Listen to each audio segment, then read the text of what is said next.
Hi, welcome back to In the Garden. Joining me today is Jordan from Grange Co-op, and today we're going to be talking about if you have an aphid problem in your garden.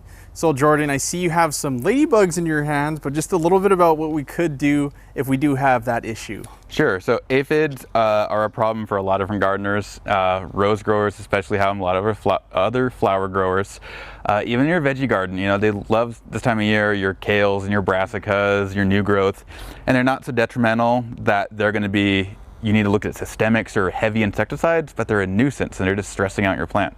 And they populate so frequently that if we sprayed for them with something even that's innocuous like insecticidal soap, right, we'd have to be spraying constantly. We can let nature do all the heavy lifting with something like live ladybugs, which you can frequently find in several garden centers, including Grange Co-op. Awesome. First thing we want to do, so these ladybugs are cultivated, they're coming out of a artificial hibernation, and what they're going to want to do is camp out for the night. It's actually not the adults that are doing the heavy lifting, it's the larvae, which kind of look like spiked little black caterpillars. Okay. And so to encourage them to hang out, we want to release these late in the afternoon. And I would recommend spraying a sugar water mixture, kind of like when you get to a hummingbird food, all around the plants in an area that you want your ladybugs to hang out at. Okay, and then we always see ladybugs in our garden, so is this some of the things that they usually do? That, I mean, if you didn't know, but is this what they're doing, kind of solving that issue? Exactly. Okay. So, whoa.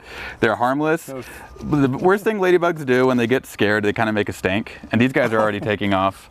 But yeah, you would just spread them around the garden and you'll see them for weeks and weeks after. And like I said, it's the immature ones that are going to do most of the heavy lifting. So these guys are already like, nope, they're like flying out of here. Got a couple of them stuck on my hand. Mm-hmm. So are there any other you know, insects that you're able to use to help with an aphid problem? In general, there are definitely some. Lacewings are another biological control option that folks can easily find. You also get things like nematodes that affect grubs, which we'll talk about in a later segment. When you look into it, there's actually a lot of different biological control options that people can do, all of which goes to having a happy, balanced ecosystem in your garden. Okay, awesome. So I mean, I guess this guy is just gonna have to come home with me. Is there anything else you'd like to share about what you can do if you have an aphid issue? You know, obviously, if you're going to use ladybugs, don't go spraying immediately after. You have living organisms in your garden that you want to keep around, even when that applies to something like organic sprays. Mm-hmm. Really, it's just about finding balance with nature in your own backyard. Awesome. Okay, I let him go.